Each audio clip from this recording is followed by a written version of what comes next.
I can call to order the open portion and get an approval of the agenda with the yellow supplementary information added. Okay, so Councillor Pearson and second by Councillor Parkinson. All in favor? Carried. Opposed? I guess I should ask that first, right? All right, so we will do the adoption of the council and the committee of the whole meeting minutes. We have January the 25th of the regular council meeting. Move adoption. Councillor Casper, second. Councillor Pearson, all in favor? Opposed? Carried. And then January the 26th, 2016, committee of the whole meeting. Councillor Parkinson, Councillor Pearson, all in favor? Opposed? Carried. And then we have receipt of the draft council committee minutes for information. January the 21st, the Sooke Community Centre Advisory Committee. So moved. Councillor Casper, Councillor Pearson, all in favor? Opposed? Carried. January the 26th, the Emergency Planning Committee. So moved. Councillor Casper. Second. Councillor Parkinson, all in favor? Opposed? Carried. January the 27th, the Sooke Program for the Arts, the SPA Committee. Councillor Parkinson. Councillor Casper, all in favor? Opposed? Carried. And January the 28th, 2016, the Climate Change Action Committee. Councillor Parkinson. Second. Councillor Pearson, all in favor? Opposed? Carried. Okay, so that takes us to the delegations. The presentations are 5 minutes, and first up is the Sooke Lions Club Gateway to Sooke Proposed Revitalization Project, John Farmer and Godfrey Medhurst. So they can sit. And we'll just ask you to each have a seat at the microphone. That'd be great.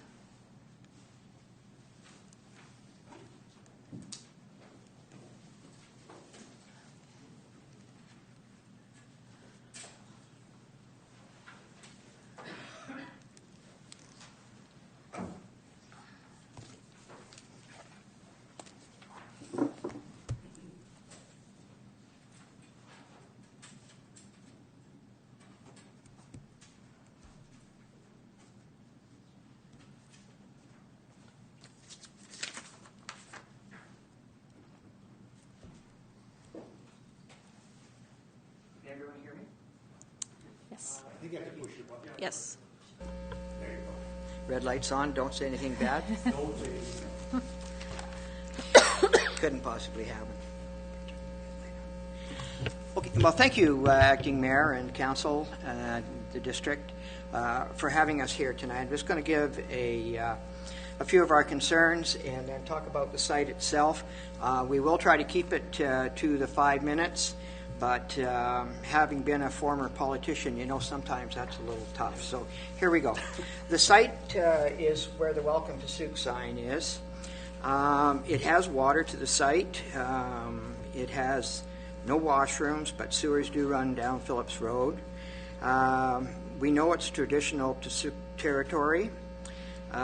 It's very close to the museum and the info center. We have the recreation center, we have the bike trails, and we have Sooke RV community center down there in the flats. We know that you have to look at cost and benefit in all of these things.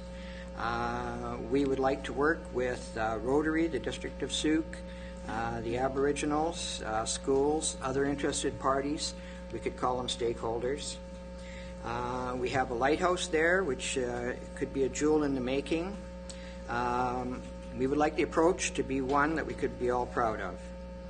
I think that it's time for us to incorporate the new technology, solar, LED lights, Wi-Fi, LED readouts, potential sources of revenue. And at this time, we'll move over to our program over here. Come with me, Godfrey.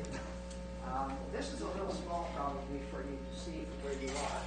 But first I would like to define what it is that the Lions, and there are 3 clubs in Sooke. There's the Harborside Lions, there's the Sooke Lioness Club, and then there's the Sooke Lions. What I'm asking for at the committee of the whole is permission for you to consider signage for the Sooke Lions. That is something that the Sooke Lions are prepared to finance themselves. But in addition to that, I'm hoping that we can get some consideration for an actual maybe phased-in or long-term program that addresses some of the shortcomings of what could be a beautiful gateway to Sooke. Now, we can write a few things in here. Photoshopping is a wonderful idea today. You can see we stole a bench from the Otter Point Park up there at Poirier Lake. And we stole these 2 here from the water station at Sooke River Road on the Goose. This is the water fountain for your dog, for filling your water bottle, and for drinking. And this, of course, is a bike rack here. So that gives you some idea of just the potential that if we can get people to buy into the idea, particularly in the district, maybe some things other than this being here could happen. You can see we identified a bike trail. We're only 3 kilometers from the Galloping Goose. It's a huge potential, and we're kind of ignoring it. I think we're a bit foolish on that, but we threw it in here just to give you some idea. Now, Godfrey, if you'd like to just review what you have there, just to show that things could be done. When you drive towards Sooke and Victoria, I first came, I've lived here 6 years, so I first came to Sooke in 1992, and you come around that bend, and everything's going to stop, and all of a sudden you see a basin, so you know something's going to happen. And you see the info sign, says 2 kilometers, the info sign, and when you see a sign like that, you expect to get information. Well, I kind of drive right through it, because there's really nothing there, some machinery that I don't think it depicts Sooke very well, because I think it's just road building machinery, so I didn't really take that much notice of it. I used to work for a pulp and paper company back in Prince George, so I was interested in that. But here we have a golden opportunity. You come around that bend, there's the bridge, big welcome to Sooke sign, you go across the bridge, and starting here, there's some really nice landscaping going on. You've got welcome to Sooke sign, communities in bloom. You've got park or some parking, and this is where we would like permission to erect this sign here. But if we could, and I'll just say this for now, if we can get rid of the machinery, improve the parking there, we could even have RVs put in. And like Brian John said, the signage here, and we've already spoken to Rotary. We've been down there a couple of times. We've met with Danny there one time, twice to have a look at it. Golden opportunity to put some kind of digital LED board there. And it's funny enough because they're on here, there's so many stakeholders in Sooke. I actually wrote a whole bunch of them here. And if everybody took kind of ownership, you could make a really great home into Sooke. We were in the graphic designers the other day, and just by chance this gentleman walked in. I won't say where he's from. He has a business in town, and he overheard what we were saying about this digital board.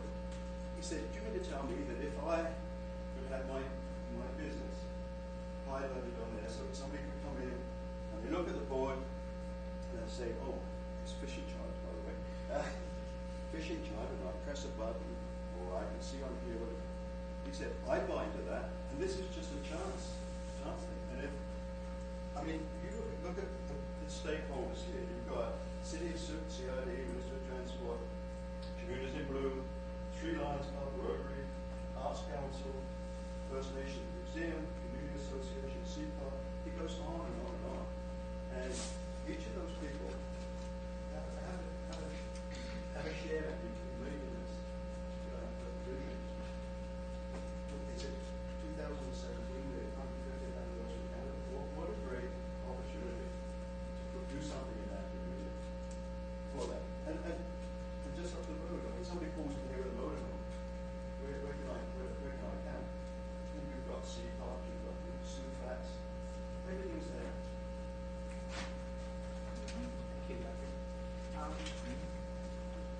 we're trying to light a fire is probably the best way to describe what we're trying to do here tonight.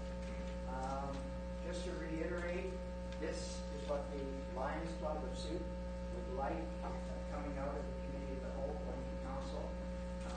We would like the district to give consideration to the bigger project.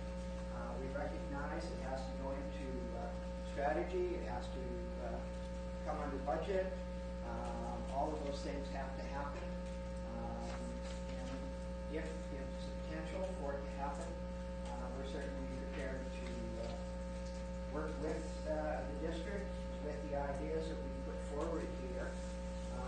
And I might add that parking for the museum is becoming a real problem. Thursday night at the market looks like it can be a huge success, not only for the museum, but for the community as a whole. And if we were to remove this machinery here, we open up a huge amount of parking represented by this area here. So I really would want the council to consider it. I'd like to make a few statements in conclusion. Mr. Farmer, if I could I ask you to come back to the mic so that, thank you.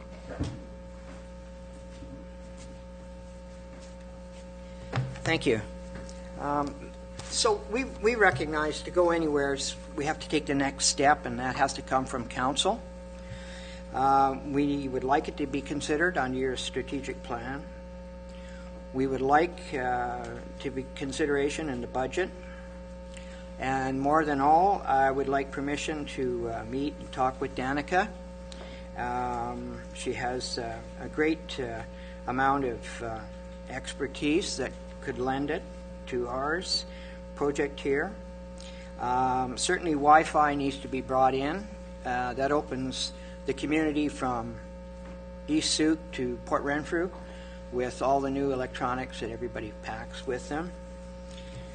I've mentioned the Thursday night market, parking, lighting. I mentioned the Galloping Goose.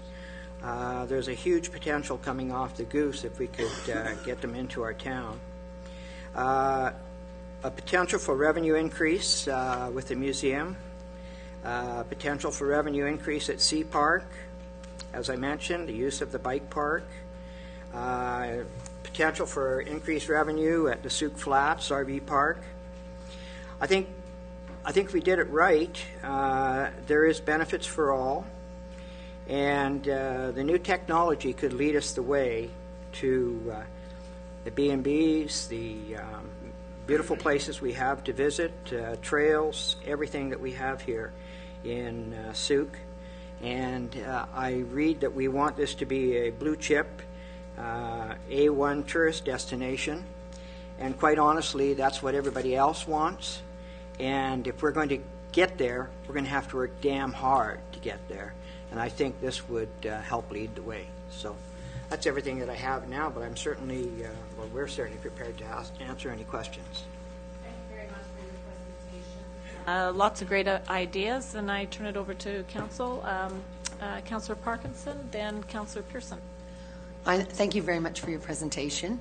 And I'd like to say that I'm all in favor of fixing up the entranceway to come into Souk. I think there's a lot of great ideas there. I know that for us to begin, I'm of the understanding that we don't own the land there, for one, and that it's owned by highways, so we have to have highways involved in that to find out what's going on and whether we can do it. And also with the, I sit on the museum board, so I can ask about the equipment there next time we have our meeting, and try to find a location to put the equipment. And I just think it's a really great project. Thank you. Thank you. Councillor Pearson? Thank you both for your presentation tonight, and I think that we talked earlier or late last year, and I think I gave you my enthusiasm for this. And in the strategic plan, and I think it does fit in, enhancing community livability. The community will work towards making Souk a vibrant and accessible community. And I think that there's elements of vibrant in there, and I think there's elements of accessibility because people are coming. So I'm not sure what the next steps are for us as council, but I personally applaud you for taking this project on. I think it is the gate. Oh, sorry, am I on? Yeah, you're on. Yeah. Okay. You were kind of holding your hand up. I thought I wasn't. Okay. No, I think it's appropriate given the town center. This is intrinsic to enhancing that. So well done, and you can count on my support of trying to move this forward somehow. I know we have some challenges that are out there with some existing machinery and things like that, and Smokey, who used to be my boss, I'm sure will have something to say about the removal of his old grader, but yeah, it's timely. So I'm not sure how we're going to move this forward, but certainly I'm here to support that. From my point of view. Councillor Casper and then Ms. Sullivan. Okay, great. Thank you very much. Well, I guess there's a couple of things that we need just to get the ball rolling. And I'll throw out a couple of suggestions, and perhaps staff could react to it accordingly.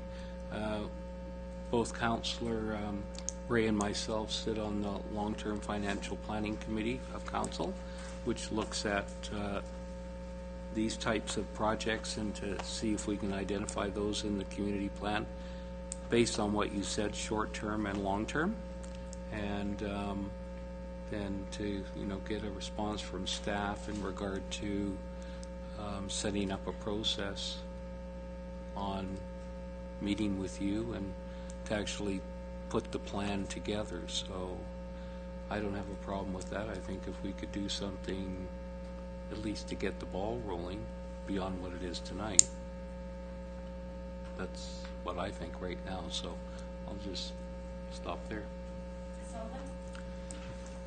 Just a point of clarification, I think we're in committee of the whole right now, not council, because the delegations are received by committee of the whole. I think it's just a bit of an error on our agenda, so that we need to fix that for next time. Okay, thank you. So then we would need a recommendation from the Committee of the Whole to Council. I would move that we have staff look into meeting with transportation, BC Transit, to find out whether we can use the property, whether we're able to put the bench and or items onto it and change the signage. I think that would be the first thing to know whether we have their blessing, and from there we can move forward. Just for clarification, Councillor Parkinson, that would be the Ministry of Transportation. Highways. Yeah. Thank you. Okay. And that would be going to staff to look into that, please. Okay. Thank you. Comment, Councillor Pearson? Okay, just a technical problem. Are we in committee of the whole? No, this is a regular council. Okay, so I will second that motion. I wasn't sure what you said there. And I was confused. We were starting to shift committee of the whole from Tuesday night to Monday night, and apparently that's for next go-around, not this go-around. So Okay, my thank you. apologies for the confusion. No, Thank it was you. fun. Because Mr. Farmer also mentioned committee of the whole, and I was thinking, oh, okay. Anyways, I'll second Councillor Parkinson's motion to direct staff to begin the process of working with the Lions Group and other stakeholders to move this forward. Councillor Casper? So is it possible for the mover and the seconder to agree to a friendly amendment to that, to at least refer this also to the Long-Term Financial Planning Committee and our budget staff? Is that agreeable? Okay, all right. All right. Yeah, we just need to see if we can use the land, right? Okay. Mr. Farmer? Thank you. For clarification, the Lions at this time are only committed to the financing of the signage. That's understood? Correct. Thank you very much for that. And I do know that I have some Ministry of Transportation, and I'm just going to put this out here for information only, because the real push is obviously going to come from the district and the council. They are interested in improving the site along the highway. They are prepared to look at a general proposal with intended uses and concept ideas. They, of course, will have their own internal review and discussion. They do have concerns about existing activity down there along that strip, And quite honestly, if you take the time just to view what's going on down there, you won't be too happy with it. But they are looking to develop a situation that works for everyone and for the long term. Who knows what that means, but it's certainly going to be a big push coming from council and district to help to move it forward, and hopefully district can buy into a plan, even if it's phased in. Thank you, And Mr. Farmer. It's just that we 2017 have is coming. we have a motion on the floor, so I just need to, sorry, thank you. All right, all of those in favor? Opposed? Carried. Thank you. Thank you. Thank you. So then we have a second delegation here this evening. Team Souk, the Juan de Fuca Refugee Sponsorship Committee. Sponsorship request, Sid Jorna, Chair. If you'd please like to have a seat. Welcome.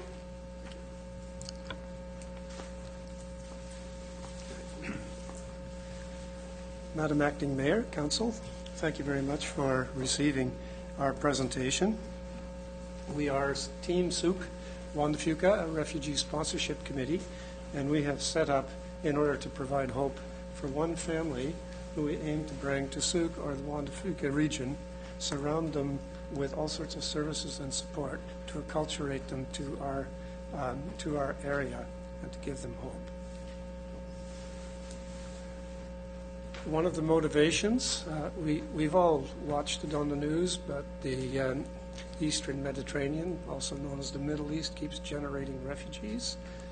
There's 15 million of them worldwide, according to the UN.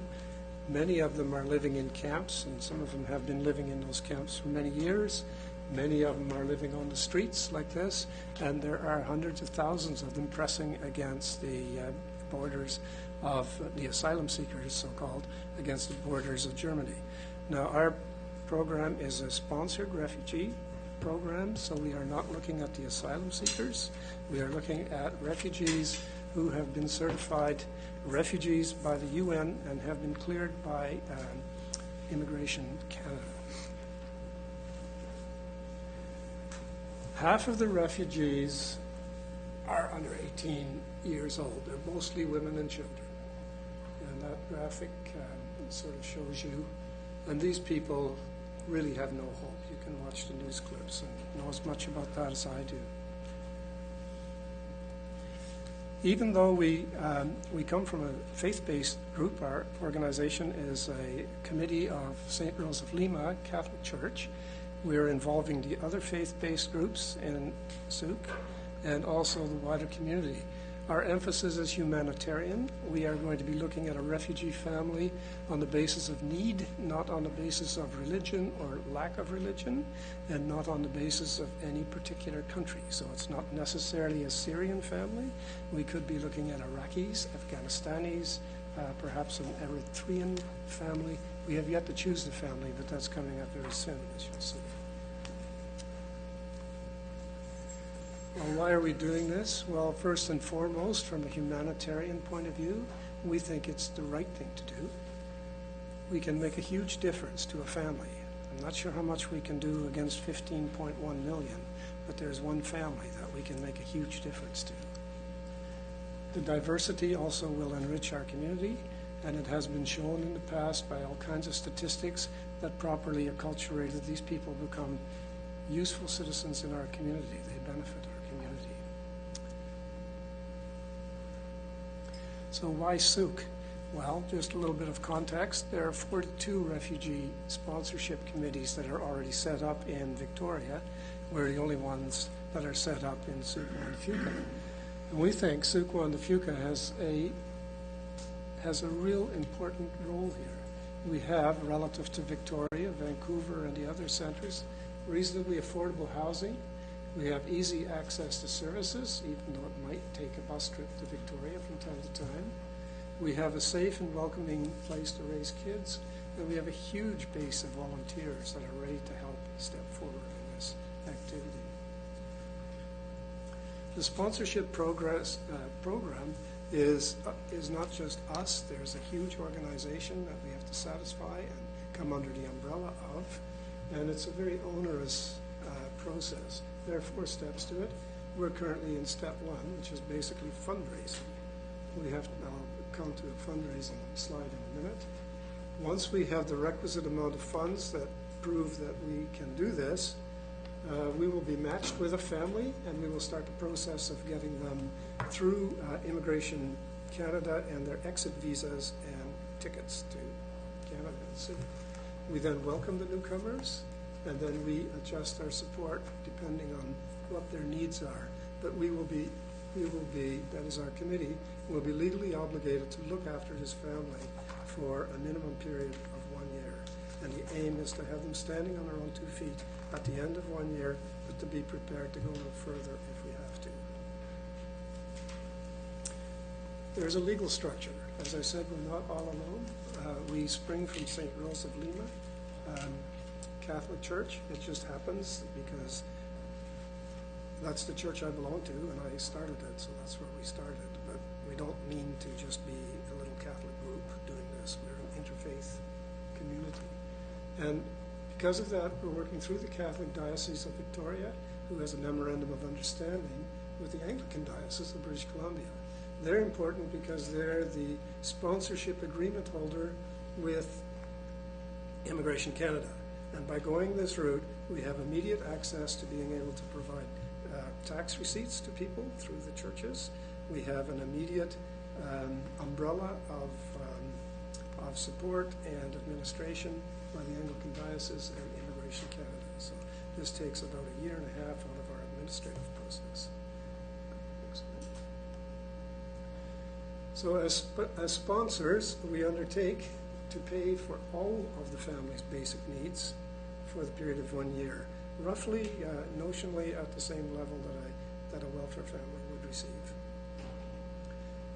We will provide one-on-one support in all areas of daily life, teach them how to open a bank account, how to do this, how to take the bus, all of these things. We have people that have volunteered to step up to do that. And so we are hoping to help the family become self-sufficient as soon as possible. And our legal aim is 1 year. Next. What will it cost? Our budget for a family of 4 notionally is $40,000. And we have put in for a $10,000 contingency fund because we really don't know what we're up against. The families could have massive dental problems, medical problems, transportation problems from their country that they have to pay the government of Canada back. They may or may not have any resources of their own. They list the Canadian dollar is at an all-time low. The risk of things is very high, so that's what the $10,000 contingency fund is. But if we don't use the contingency fund, it will go to another refugee family. We want to have a minimum of $35,000 in the bank before we connect with the family because of the legal obligation. Okay.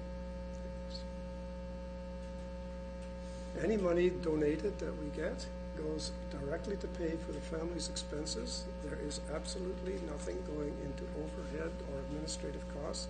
All of those have been taken up by volunteers. Even the stamps on the letters that we have to send to people are paid for by volunteers. The money that this family will spend will largely be spent in Sooke, almost by definition. So it takes a community to do this. We look at the family as the center. We surround them with a support group. The support group will be trained. They will go on training courses, depending on what kind of support they're providing, ESL, for instance, English as a second language. They will all be screened through the same process as a scout leader would be screened. So they're all certified to be the immediate contacts for the family. And right now we have a team of about 7 people to take care of various aspects of that. So that's Team Sooke 1 Fuca, but we live in the community and we need the help of the community to make this happen. We need to have an accepting community. We've already talked to the schools and the kids, and they're all enthusiastic. So we want the proper atmosphere for these people.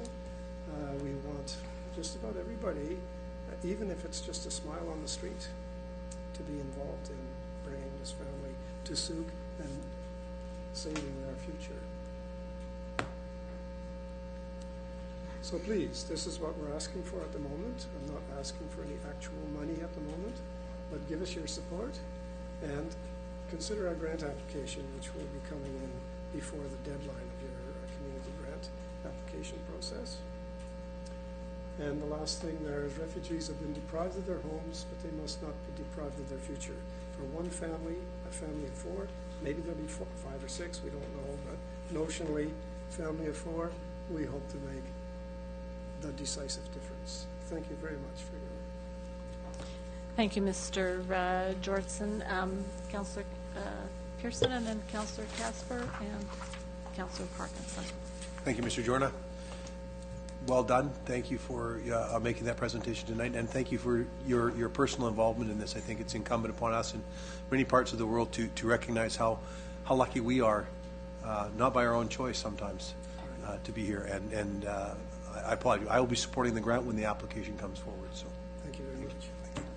Councillor Casper, watch. Yeah, I just want to thank you for your efforts and the organization and the people involved. I personally support the federal and provincial government efforts, and I think these are things that are long overdue in stating and also acting upon. We saw a lot of horrific pictures last year, and the matters and the tragedies are still going on. So we just have to figure out, a legal way of doing it, because that's something that, in some respects, our hands could be tied. I'm going to talk to my wife and see what we can contribute personally, because I think that's also an effort that people should try to do, and not becoming 100% self-reliant on government and local government. But again, thank you for the efforts and bringing the matter to our attention. Councillor Parkinson. Thank you, Sid. That was a great presentation. I was just wondering if you already have an idea of where they would be located in Souk. Have you gotten that far in your endeavors looking for something?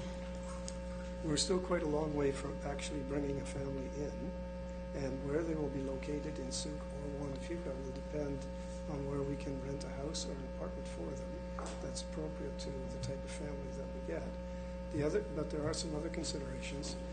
Probably we'll be looking at Souk because this is where the services are. It'll be very important to have them on a bus route because it's unlikely that they will have the freedom of a car or something like that. Yes, it likely will be in Souk. We've had 3 people now step forward with potential offers of accommodation, both interim and more permanent, but we haven't gotten to the point where we've checked them out and looked at those. So I can't answer your question definitively, but in those terms. And the other thing too is like for doctors in Souk, because it's so hard for people to find someone. I was just wondering if you've been talking with the health organization here to see if they will be stepping forward. Indeed. We have written them a letter, and we have received, we're in the process of receiving a reply, which I think will be positive. Great. Good job. Thank you. Thank you very much. So that concludes our delegations for this evening. We will next move into the public question and comment period. This period is limited to 10 minutes in duration unless it's extended by council. A member of the public may have 2 minutes during the public and question comment period to address council on items on the agenda for this meeting. If you wish to address council, please begin by stating your first and last name, and if we could please ask you to include the spelling of your last name and address for the record. A copy of the agenda has been made available at the desk at the microphone there for your reference, and just please advise us which item on the agenda you're speaking to. So I'll call for anyone who would like to make any comments this evening.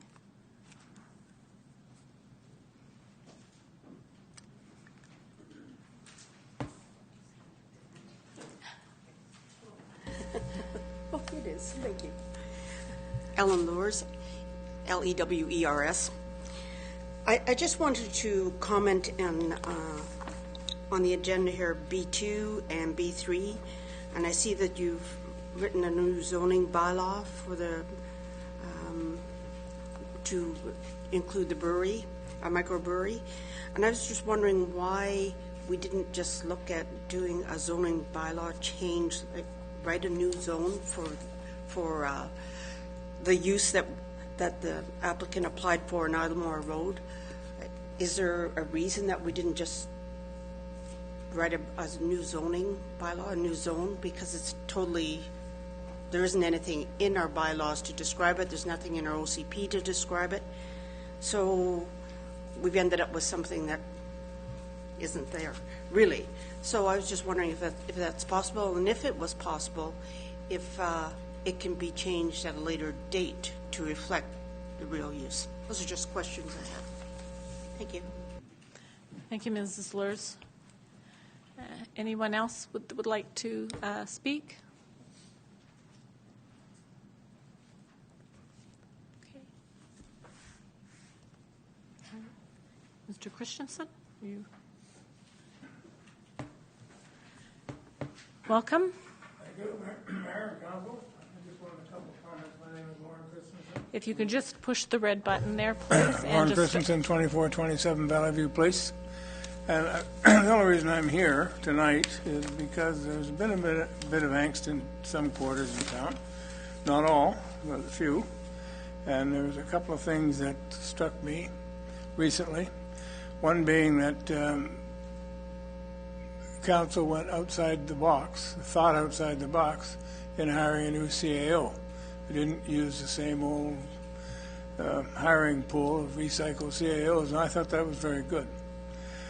And the other reason that I'm here, that motivated me from being here, was a few meetings ago somebody made a welcoming and then attacked the process as being politically biased, and I would like to talk about that. And the third thing that was motivating me from being here was a blog that I read. I'm sure you've all read it. I thought it was absolutely libelous to councils, to the councillors, and to the district. So my little letter, which I will read parts of it anyways, that will be going into the paper. It says, kudos to Sault Council on the new CAO. The District of Sault Council embarked on a mandate to clean up City Hall, making it less about control and more about service to the citizens. With the new CAO, they seem well on their way to accomplishing that. First, the CAO was not hired from that never-ending pool of self-serving municipal management. The type the CAOs go from one municipality to another, perpetuating a system that keeps the citizen taxpayers at the bottom. This council was not lazy. They put a great effort into the selection and got a real person with a varied background and good management skills by all reports. Unlike so many experienced municipal government CAOs in the past, this one appears to have genuine respect for tax money. She knows that it actually belongs to somebody, you and I. Excuse me. She is expecting that all staff positions be relevant, and if not, that position should be eliminated. That's kind of normal business management, I think.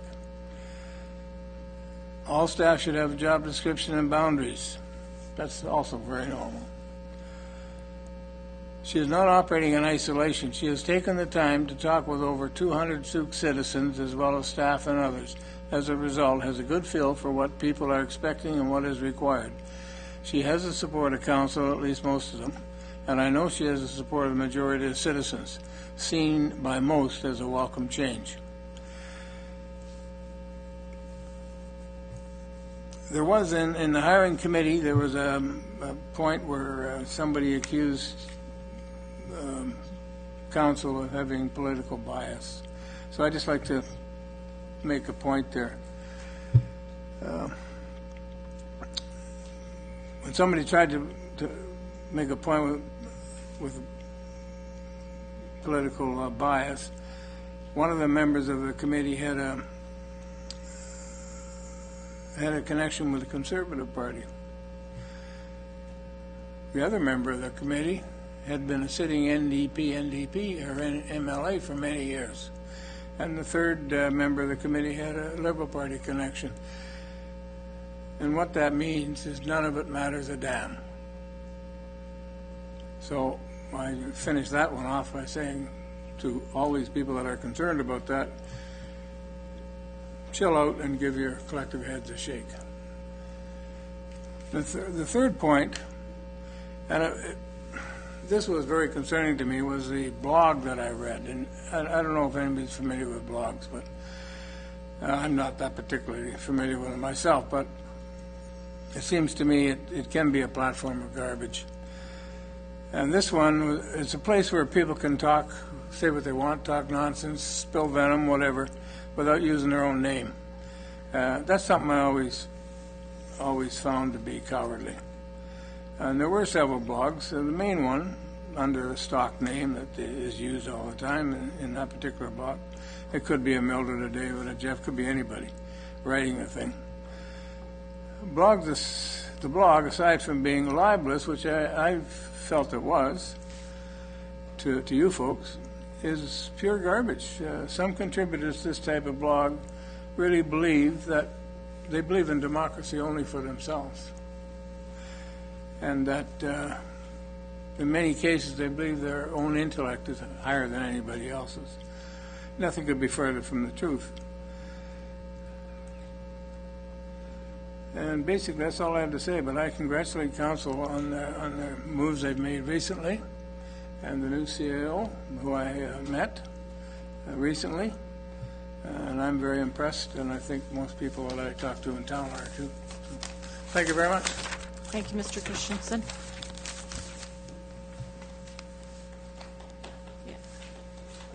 Yeah, no, I'm sorry. Please hold the applause. Thank you. Is anybody else like to speak? Okay, on that, I'll close the public question and comment period. And we will move into the bylaws B1, bylaw number 629, Officers and Employees Amendment Bylaw. 398-1, Council to consider adoption of bylaw number 629. Move adoption. Comments?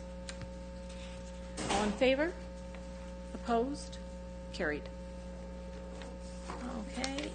And then we will go into B2, 2017 Idlemore Road, bylaw number 627, Official Community Plan Amendment, bylaw 400-8, and bylaw number 628, Zoning Amendment, bylaw 600-21.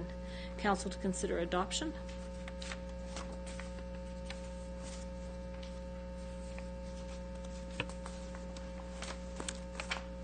That is on page 35. I'll move adoption of bylaw number 627, the Official Community Plan Amendment. Second. Discussion? Okay, all in favor? Opposed? Carried? And I'll move amendment of bylaw number 628, the Zoning Amendment Bylaw. Councillor Parkinson, Councillor Pearson, all in favor? Or discussion, sorry. All in favor? Opposed? Carried. Okay, that takes us to B3, the Souk zoning bylaw, proposed amendments, bylaw number 630, zoning amendment bylaw 600-22. Council to consider introduction, first and second reading of bylaw number 630 and schedule a public hearing.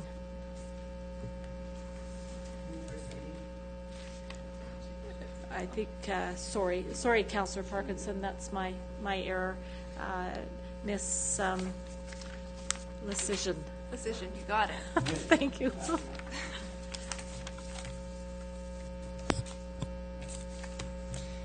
Thank you. Good evening, Your Worship and members of Council. This evening I wanted to present some options for your consideration to amend a few items in our zoning bylaw. Over the last couple of years, staff have had the opportunity to work with this bylaw, and it's working well.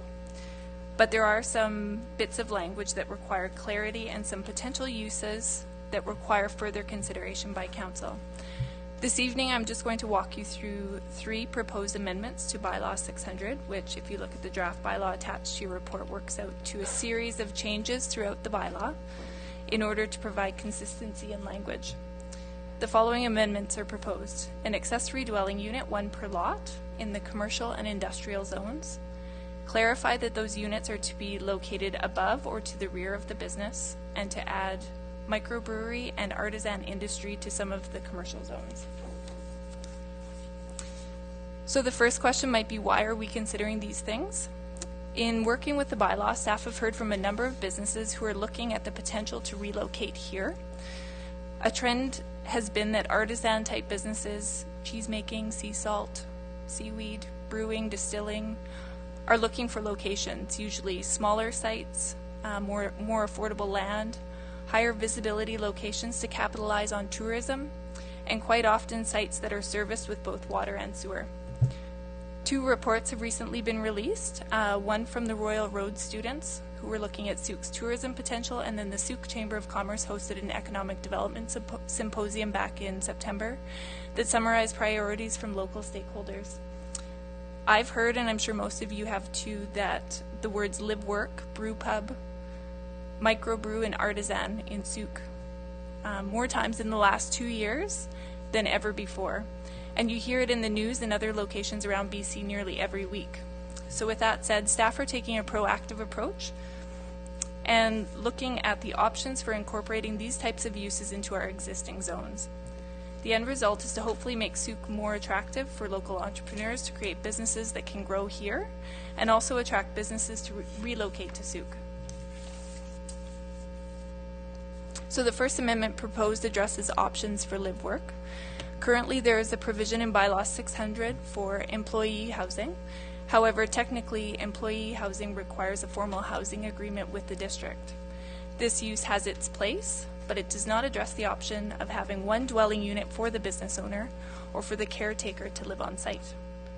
We already include an accessory dwelling unit in the C4 zone, as well as our institutional zones, the P1, P2, and P3. So we've taken the language that's already in the bylaw, 1 accessory dwelling unit per lot, and recommend that it be added to the commercial and industrial zones. This will provide consistency in the language throughout the bylaw. The second proposed amendment is clarification of language related to these accessory units. Some problematic language exists throughout the bylaw, and it's recommended that it be clarified in all of the affected zones. So right now, the zoning bylaw condition of use states that if an accessory dwelling unit is a detached single-family dwelling, it must be located above or to the rear of the principal use. By its very nature, a detached single-family dwelling cannot locate above a principal use because it would then be attached. So in order to clarify the intent, staff are recommending the existing language be replaced with accessory dwelling units must be located above or to the rear of the principal use, and exclude whether it's attached or detached. And we think that this clarifies the intent of what council is hoping to achieve. The third proposed amendment is related to new uses in some of our existing commercial zones. Staff is looking for direction on including microbrewery of no more than 500 square meters in gross floor area, and artisan industry of no more than 200 square meters in the C2, C3, C4, and CTC zones. Currently, brew pub is a permitted use in all commercial zones. As per liquor licensing, brew pubs are restaurants with accessory brewing, but it's critical that they serve food. Microbreweries are not required to serve food, but typically have a tasting room and some on-site sales.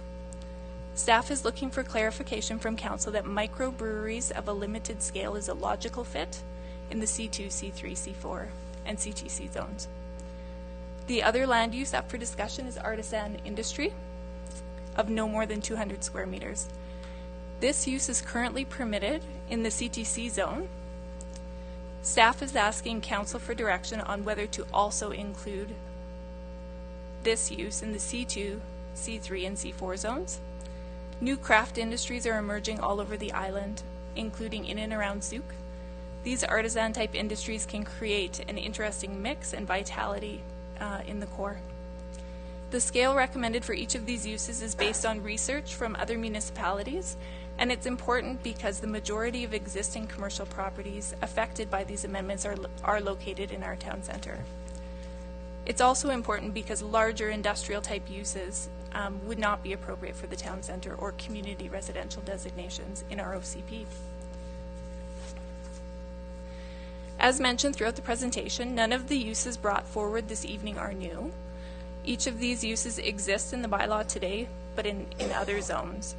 The question before council tonight is whether to support these uses more widely, to provide consistency in the language of bylaw 600, with the ultimate goal of supporting economic development in our community.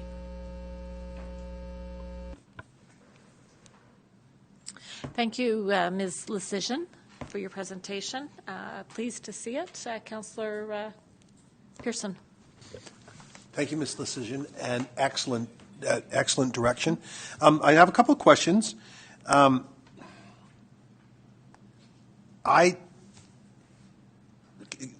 be more specific. I think that one thing that's always confused me on the C zones is that if it doesn't specifically say it in the text, my belief is that the uses in C1 should be permitted in C2, and the uses in C2 should be permitted in C3, and C3 should be permitted in C4, because they're softer uses by definition. You know, having gone through 600 myself a couple of times, is there an appetite from, and I'd like to hear from other councillors, to be considering that? Because we recently had, everyone knows in the community, a business license was not granted based on, it wasn't spelled out in a C2 zone, but it was C3 property. It wasn't a permitted use in C3, but it was permitted in C2. And it was for a secondhand store, which is always in C2 around the community, everybody locates. But this was a more of an industrial center, and it was software use. So sometimes I think that the text becomes limiting of what you can't do. So I'd like to see in those C1, C2, C1 through C4, some flexibility for staff, as opposed to it coming to council to say, okay, you know what, this fits in general, so that when they come to the front counter and say, here's a, you know, this looks like an appropriate use, that there could be a discussion, as opposed to, no, it doesn't spell it out. So I applaud the staff for coming up with these recommendations, because this is really cool. The 500 square meters. So where was the 500 square meters picked for a microbrewery? Because zoning permits building size and the building restrictions. So if existing building was 600 meters and they wanted to put a microbrewery in there, I fear that if we limit it to a 500 square meter size, and there's an existing building where somebody wanted to locate, they would get hung up in this process. So I like the direction of where you're going with this. I wouldn't necessarily put limits of a square footage, because the buildings are already appropriate in the zones. So that's just a couple of comments. But I really, really like this report and where you're going, because it supports economic development. So thank you. Ms. Lecision, did you want to respond at this time, or did you want to? Yeah, there's a couple of questions up in there. Sure. The threshold is really important in this case, because once you exceed a certain threshold, that's when a microbrewery might be considered more of an industrial use and may have to relocate to a more industrial property. So putting that threshold in there is key. Just like a home-based business, once they exceed a certain threshold, they have to operate in a commercial setting rather than a home-based business setting. So I think in this case, because it could potentially be a larger building, that the size is quite important. Okay. And I guess, like, I'm getting hung up on it because you're talking about the C zones, right? The commercial zones. Yes. So it's not a home-based business. So that 500 square meter ceiling scares me if someone has a 600 square meter building. And it may be a very appropriate use in our downtown core. And they're going to say, well, I only need 500 meters, but that's the only building that's available. I don't want, because I know of an example where this happened in our downtown core. Somebody wanted to locate a microbrewery, and it was in C3 zoning, but it wasn't specifically spelled out in C3. And if you look at the intent of this, what you're suggesting now is it would fit perfectly. But I don't know the square footage of the building. So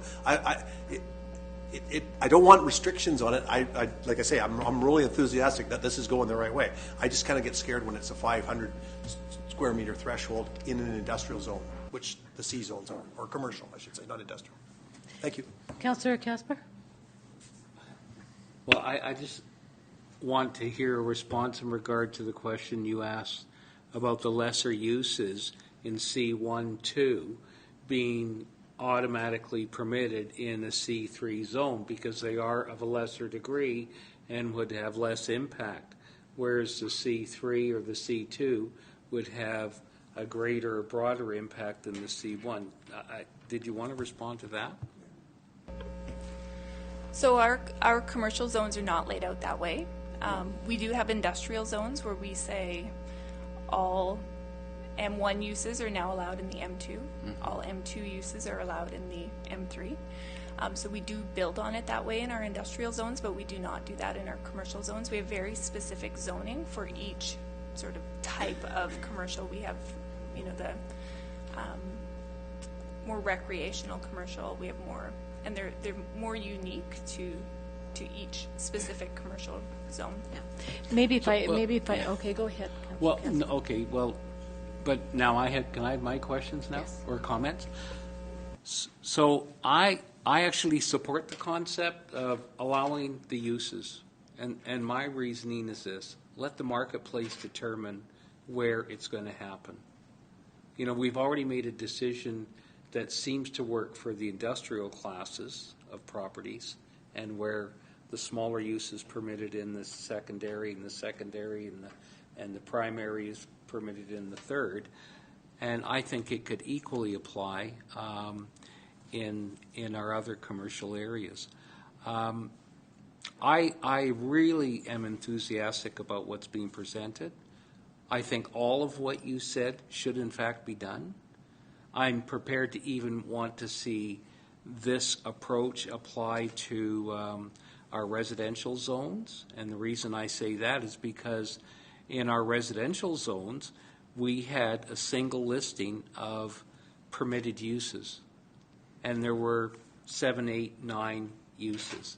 And then for some reason, perhaps unwittingly, in bylaw 500 and again in bylaw 600, those uses were broken down into subcategories as a principal use and then an accessory use, which has created a problem in a number of areas. And I don't want to get into those details, but I think on the same basis of what's being presented here tonight, that because in our residential, we had a block use of permitted uses that stood the test of time in this community for at least 10 to 15 years with no problems. And then when bylaw 500 was done in 2011, suddenly things were broken up, more rules were put in place, definitions, square footage, percentages, interpretation of ancillary, accessory, and the list goes on. And I think people want simplicity. And we never had problems before. I don't think, if that brew or that brew thing was done in that other piece of property, that people would have been more than supportive of it, and no one would have batted an eyelash because it's something that the community wanted. So I congratulate you on actually bringing forward these ideas. I'm hopeful that if you get some direction from council, that we take the next step and look at those other ones, because it's the same approach, and I think we can probably make things a lot better in the community. So thank you. Ms. Sullivan? Thank you, and through the chair, and I appreciate council's comments with respect to bylaws and the need to review them. And just want to remind council that we are under review for all of our bylaws, and we do have some priorities. And I'll certainly be happy to add this to the top list of our priorities moving forward. Thank you. Councillor Parkinson? Okay. Yes, Councillor Pearson. So are you looking for a motion? Well, I think Councillor Parkinson had started. Okay. Okay. Second. Okay. I have a. Okay. So Okay, so Okay, if we can get a seconder on... I'll second it for... Thank you. But I want to make an amendment to the motion. Okay, Councillor Okay, Pearson. if Councillor Parkinson's agreeable.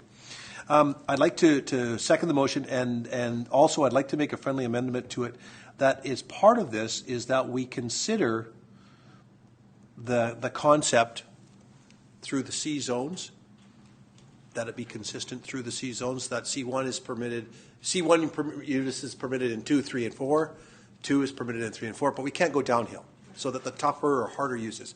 Because there's a couple of grandfathered, and the reason I say this, Mr. Decision, is, through the chair to you, is that there are some grandfathered properties that will eventually become softer uses in our downtown core, and they've been grandfathered for industrial use, right? And you know, the C3, we don't have to look too hard on the map to see where they are. They will become softer in the future because the market will determine it. So I want to kind of get that one step ahead. So, anyways, if we could add that to the motion, If I can... I don't know how that looks as part of that motion. Sorry. If I can, as the chair, I'm just wondering, given Ms. Sullivan's comments, that would be looked at in the context of the bylaws and just leave this in terms of what Ms. Decision has provided here tonight in these 3 specific areas. But I think this is our... Okay, so... But I leave it to... Okay. Well, I think this is our opportunity to look at it in one kind of bite, but that's my opinion. Sorry. Okay. There's a request for a friendly motion. It's up to you. I was just under the impression that if you're going to be reviewing the bylaws, that's where everything would take place and it would be fitted in correctly, whereas we have this motion. So if this one goes forward and there is any changes once the new bylaw is in place, it would take effect there. And I'll withdraw my friendly motion, and I'll support the original motion. Okay. Thank you. All right. All in favor? Opposed? Carried? Thank you, Councillor Parkinson. Second. Okay, Councillor Pearson. Any further discussion? All in favor? Opposed? Carried? Move to direct staff to schedule a public hearing. Second. Okay, all in favor? Opposed? Carried.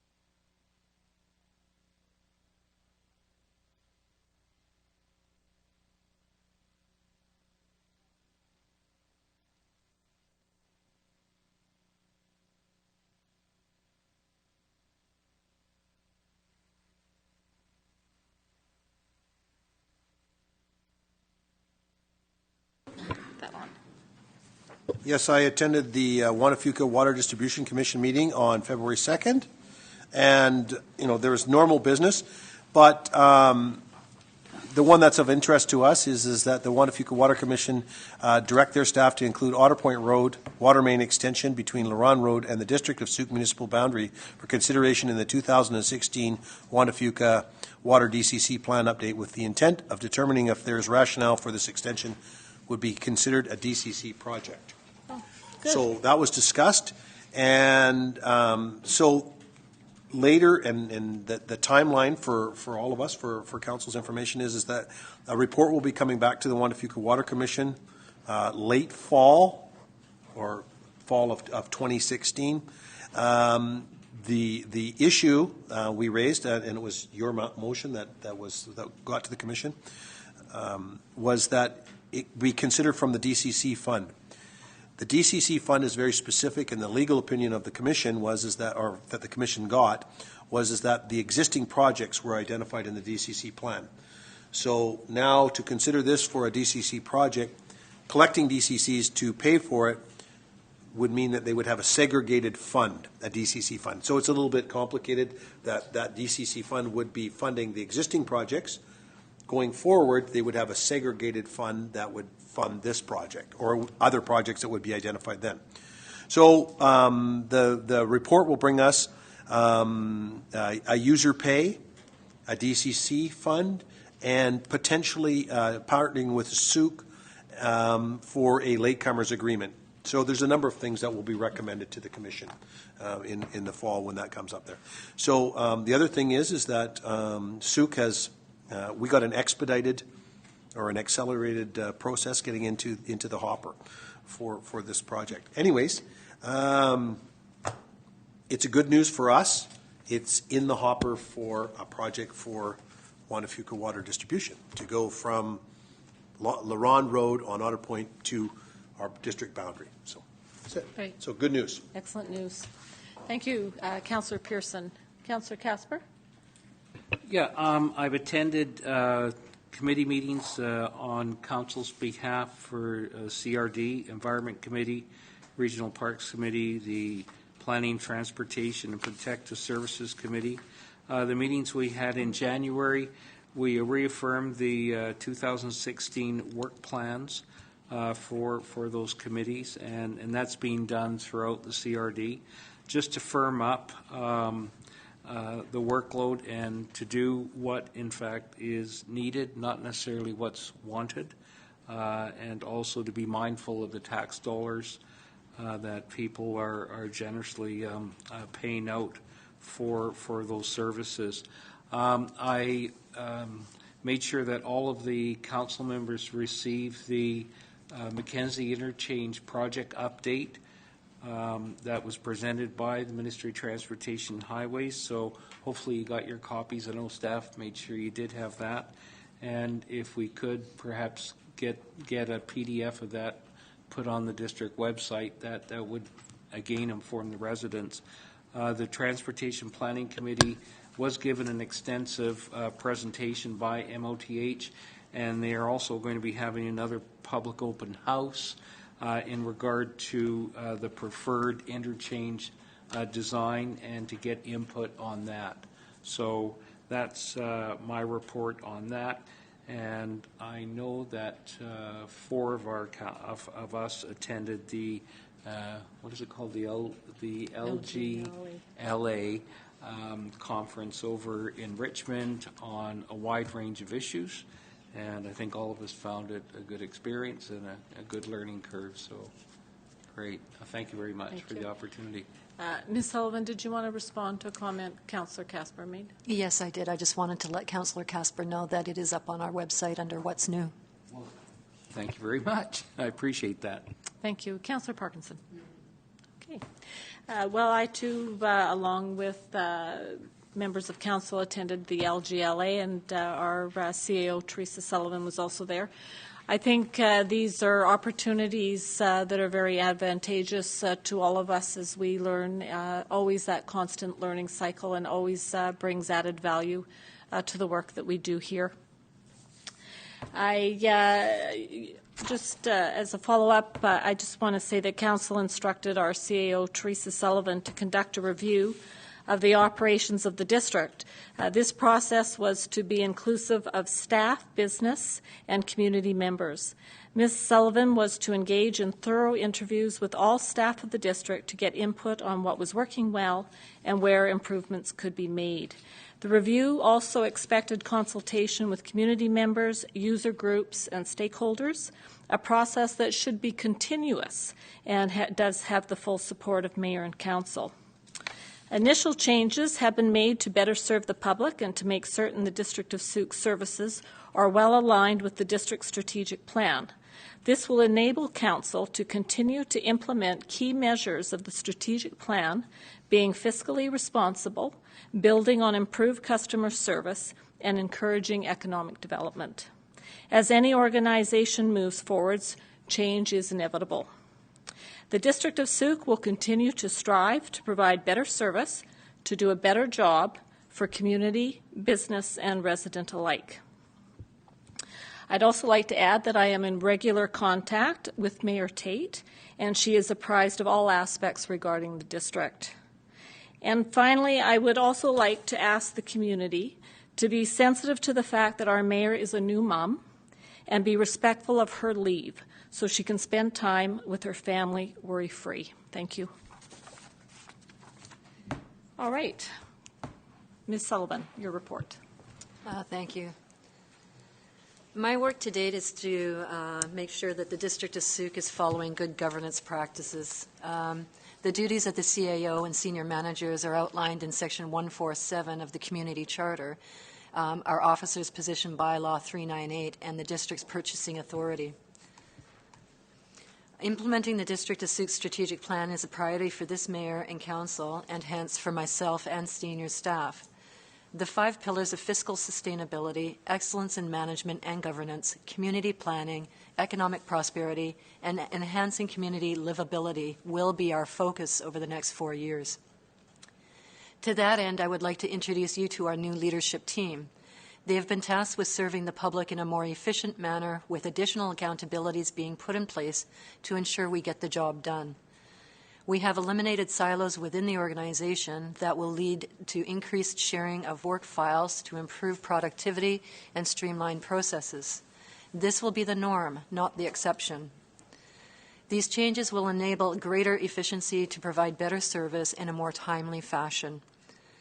This is only the beginning of the changes that will occur in the District of Sauk, and our leadership team is excited about the opportunities in the future and before us. So with no hesitation, I will ask members of my leadership team to stand and be recognized when I call out your name. Our Director of Development Services, Rob Howitt. Our Director of Finance, Brent Blackhall. Our Director of Corporate Services, Gabriel Joseph. And our Acting Corporate Officer, Tina Hansen. Mayor and Council, and of course I meant to say this, our Fire Chief, who's been with us for 35 years, and he had to dig out to another meeting, so he's not here right now. Mayor and Council have been provided with our news release with respect to our leadership team, and I'll ask Gabriel to hand those over to the media at the close of this meeting. Thank you. Thank you, Ms. Sullivan. Okay, that takes us to our new business, which is NB1 and NB2. NB1, it's in the yellow sheets, public officer and designated employee appointments, corporate services report presentation, and council to consider recommendation.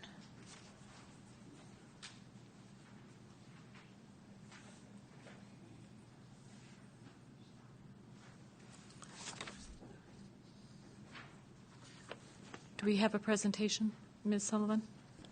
Not really. Okay. Okay.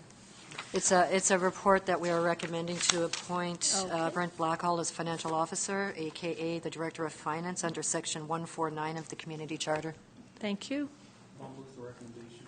Second. Okay, second by Councillor Parkinson. All in favor? Opposed? Carried. Thank you. Thank you. Congratulations, Mr. Blackwell. Okay, B2, correspondence received February the 5th from the City of Port Coquitlam regarding 2016 FCM Resolution Build Canada grant funding. If I may, the letter has been in your package, and it's from the City of Port Coquitlam making a resolution to UBC or FCM. And they're trying to take advantage of the Build Canada fund that's recently been announced by the federal government, suggesting that municipalities support their motions.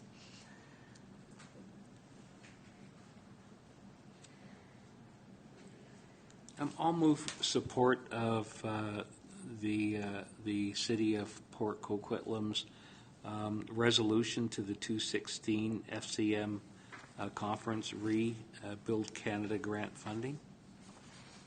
Seconder? Okay, Councillor Parkinson. Any further discussion? All in favor? Opposed? Carried. Thank you. And so correspondence requiring action. C1, correspondence dated January the 14th, 2016 from the West Coast Fly Fishers Association. Read the 2016 Fishing Exploratory offered to Journey Middle School students, request sponsorship. So how do we do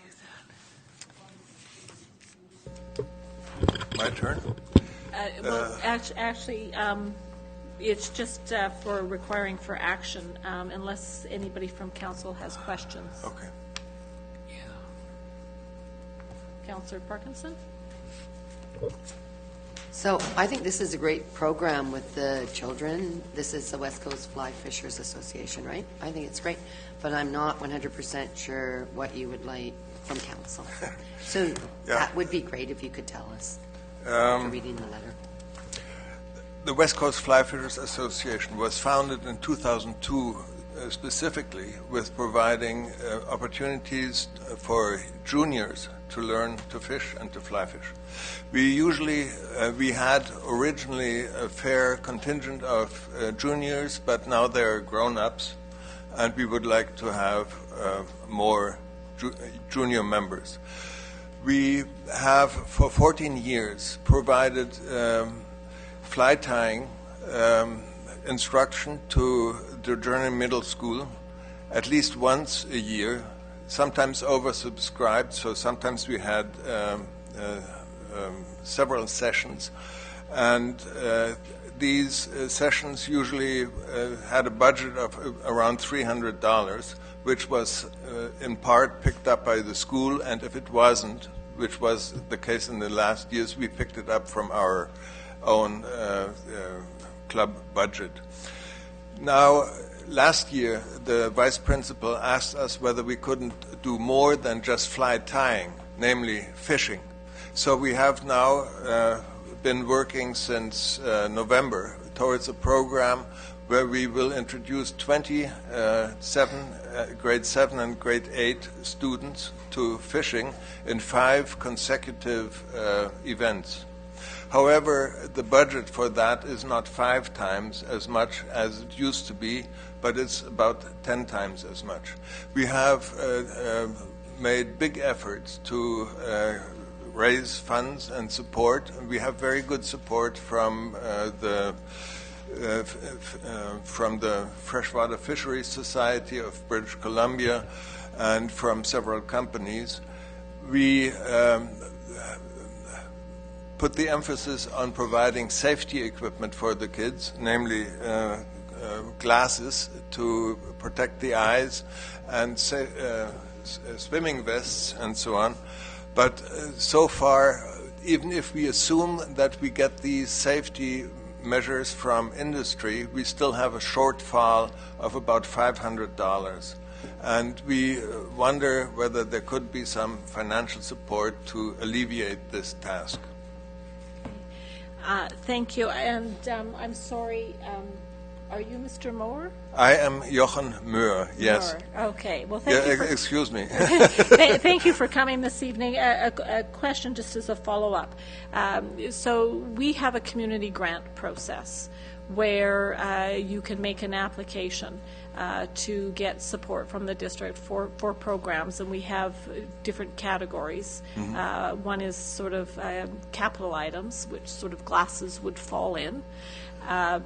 What type of time frame are you looking at needing this support? The events start on April 21 and go through May, maybe into the first weekend or the first week of June. Okay. 5 events. Okay.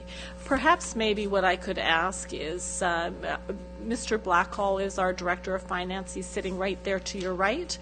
Perhaps at the end of this meeting you could have a conversation with him and see whether or not we can put something together for Gladly. you. Okay. Well, yes, Councillor Casper. So is there any part of what you're trying to do does it deal with a publication or providing a program or a printed document?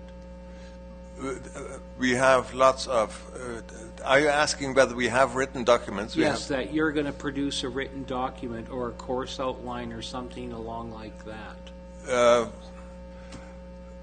We usually do that. Right. Okay. So one of the things that we can do as a district, and again, your discussion should take place with our staff, is that we do have a sponsorship provision which deals specifically with an advertising message from the district that can lend support to your efforts. And we do offer a financial amount so that that's incorporated in your material. Thank you. And so that's how the sponsorship classification comes about. I'd be done happy that to with work on other that. organizations, so that's what we've done. We did that with the saltwater series earlier on this year, or was it? Yeah, it was earlier on this year, correct? So I'm just throwing out as an opportunity. So there's a couple of options there for Yeah, you. great. So thank you very much for Thank you. coming this evening. Okay. Okay, and C2, if I could just have somebody move that receive for information.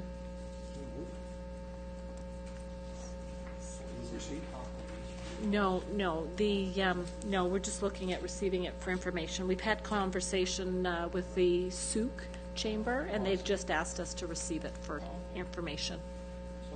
Okay, a second? Okay, Councillor Casper, Councillor Pearson, any discussion? All in favor? Opposed? Carried. All right, and then the last item is the report of the in-camera resolutions from RIC1. And it was moved and seconded to direct the acting mayor to inform the interim board of directors that the District of Souk will not be proceeding with its membership with and involvement in the initiatives of the South Vancouver Island Regional Economic Development Society, and that this resolution be released to the public. And that concludes our agenda. Motion to adjourn. Thank you, Councillor Parkinson. Councillor Pearson.